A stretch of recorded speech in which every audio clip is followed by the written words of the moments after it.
Alive and Kicking with Clare McKenna on Newstalk. Sleep is really having a moment, and rightly so. A restorative deep sleep is the cornerstone of health and well-being, but the amount of information surrounding it could keep you up all night. The latest trends seem to be around eating and drinking your way into bed, and we've asked sleep expert Anne-Marie Boyhan to make sense of it all. Well, Anne-Marie, you're very welcome. Thanks, Claire, for having me. So, are there foods that we should be eating or not eating to help ensure a good night's sleep? I think there has been a lot of talk about foods, especially on TikTok. There's trends that come up and people go, this is great for me. I would concentrate on your diet throughout the day. But just to go back to the foods, there are a couple that help. So, for example, caffeine. You don't want to be drinking caffeine before going to bed. I mean, that's an obvious one. And caffeine can affect us differently because it metabolizes differently for different people. So, instead of caffeine, you might have a herbal drink. So passion flower tea is really good, especially if you're someone who can't relax before bed or you've got that racing monkey mind. So the passion flower tea. I've never heard of that. I mean, you hear of chamomile a lot, but passion flower tea, is that one you can get widely available, or does it take a bit of a route? It's in the health shops, and I use it a lot with my clients at the sleep care company, but they are the people who they can't relax, so they really find it hard to wind down at night. So it has that. It has a GABA reducer in it. So basically that's going to reduce the brain cells and keep them a bit calm. So then it will allow us to go to sleep.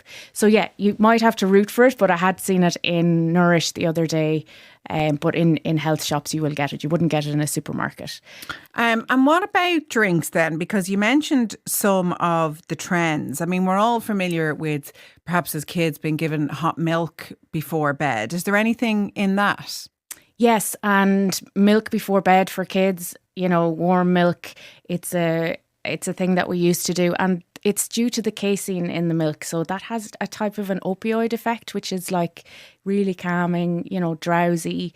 You get it from cheese as well. So the milk before bed, if you're okay with lactose, then it is good, especially for kids. The other one, drinks, I wouldn't be drinking too much, but, as part of your bedtime routine, the chamomile tea, as you mentioned, is good. Again, chamomile is calming. But there are a couple of dubious ones that are out there that I would question. So, for example, the tart cherry juice. So this came up on TikTok, and it's still on TikTok. It's a big trend. Yeah, the sleepy girl mocktail. Yes, so that is a trend on TikTok. That is tart cherry juice with magnesium and sparkling water. And it's a drink before bed, and it looks lovely. And some people will say it will work for them. So, but there was a study done on tart cherry juice to say that it is sleep inducing. Now, it does have some melatonin in it, but you would want to be drinking gallons to help your sleep. So sometimes it's that placebo effect that you think it's going to help. And, in that cocktail as well, there is magnesium, which can help some people sleep. And there is a particular type of magnesium that you have to get, though, isn't there, to help to be sleep inducing? Which one is that? So the best magnesium for sleep is magnesium glycinate or magnesium bisglycinate. And that one's good for sleep. There are other magnesiums, for example, magnesium citrate. That's the one when you put it in water, it kind of makes this scientific explosion. And that one is good if you're doing sports or you need to relax your muscles. And then there's another one called magnesium malate. But the best one for sleep is the glycinate or bisglycinate. Now, it doesn't work, again, for everyone. So, again, with my clients at the sleep care company, some people can't take magnesium. It has a laxative effect on them. And for some people, it works. So what happens with magnesium is when we take it, it's supposed to go to the tissues in our body. And for some people, if they're stressed, it will just go right out of them and it doesn't go to the right part of the body. So you need something to help kind of keep it in the tissues. So I would say magnesium in general is good for most people, but for some people it won't work. Okay, that's really interesting. And I would be conscious of liquids before bed because you don't necessarily want to have to get up to go to the loo, do you? No. So again, you don't want to be peeing through the night. However, I do see a lot of people especially males who have to get up in the middle of the night. So that is not necessarily caused by liquid. So yes, stop drinking your liquids by a certain hour. So after 6 o'clock, don't be drinking gallons of water. But if it is that you're getting up to pee religiously every night at the same time and you're not getting back to sleep, then it is another issue. So it's to do with the adenosine in your body, basically. So what happens when we're stressed or there's a cortisol response at night? So there's something going on that's waking us up. When cortisol goes off, it shuts down the rest of the function of the body. So it tells everyone else, I'm priority here. Everything else stop working. And one of those is the urinary system. It says stop working, so you're more likely to pee. You mentioned the placebo effect, and I think that's an important one because it is a good idea for us to have a wind down time, isn't it? So if you're saying I'm having my sleepy girl mocktail now, sending that message to the brain that this is now preparing me for sleep, that can be a positive, albeit we're drinking something that isn't necessarily knocking us out. But having that, this is bedtime and these are behaviours I do in order to get a good night's sleep. Would you stand by them? Yes, absolutely. So sleep routine or sleep ritual is phenomenal in getting your brain ready to wind down. So we have to signal to the brain that we have a time for sleep. So it's very hard to go from your day activity to your nighttime activity. So it's a good idea to have that sleep routine. I call it a buffer. So it's literally a few minutes, or it could be half an hour that you have, that you're actually saying to your brain with your activities, you're saying, I'm starting to wind down now for sleep. I'm getting ready for sleep. And our brain loves regularity. It loves knowing what's coming next. So doing that, so having a couple of things that you do. So whether that is a chamomile tea, which is relaxing, or a passion flower tea, which is relaxing, or not a cup of Barry's tea. You don't want to be having that caffeine, but it's some small ritual or activity that you enjoy doing that is winding you down. And as well as that, it could be, my routine is, I turn off my phone, I make a herbal tea, and then I start to wind down. We all know the basics of a decent, healthy diet. If you're eating well throughout the day and keeping your blood sugar at a decent level, you're more likely to get a decent night's sleep. Correct. And it's one of those hidden unknowns, the blood sugar thing. But I would say a good anti-inflammatory diet is going to help your sleep. So what you do during the day is hugely influential to your sleep. And what I find with blood sugar is it's one of those hidden things that people really don't know is affecting them because it goes on silently. So for example, I would have clients that have tried everything and have done everything.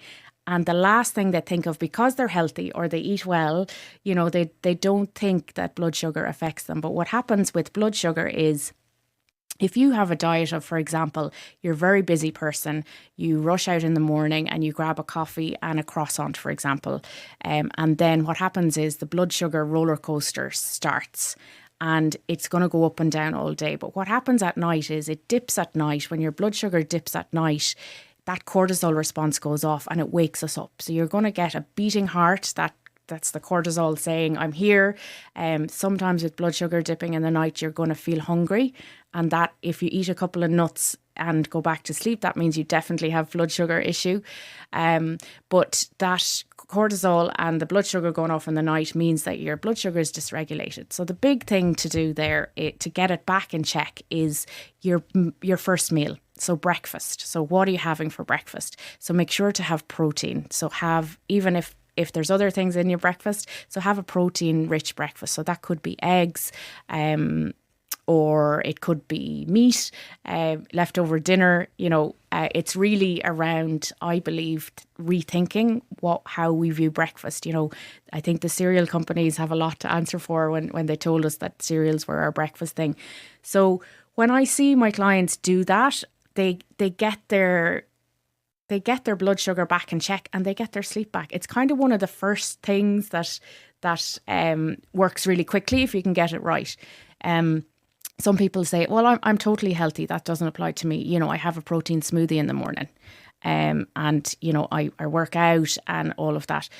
But what happens with the smoothies is sometimes they have protein powder and they might have some berries or milk. Banana. And they are in general good later in the day, for example, after workout or for lunch. But for breakfast, what happens is it's already by blitzing it, it's already compounded and blitzed up. So the digestion has nothing to do when you put it into your body. So it means that it's going to go into your bloodstream quicker, which it's not necessarily full of sugar, but it will spike your sugar more if you have it first thing.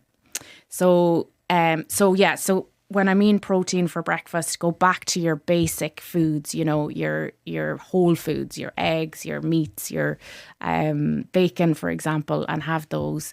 For example, oatmeal, I grew up on porridge, is a good food, but not for breakfast.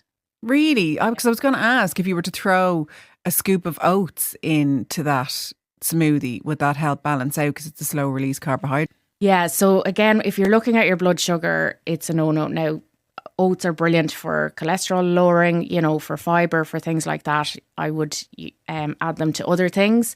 But your first meal is really what dictates your blood sugar for the day. Like I said, if you have that breakfast that goes wrong, then it's going to cause your blood sugar to go on that roller coaster during the day and to dip at night. Interesting. Well, sleep can indeed be your best friend and your worst enemy, but there are tweaks that you can make throughout the day, particularly with what you are consuming. If you want to find out more about Anne-Marie's work, you can go to easysleepmethod.com, or you'll find her on Instagram at Anne-Marie Boyhan & Co. Anne-Marie, thank you so much for coming on.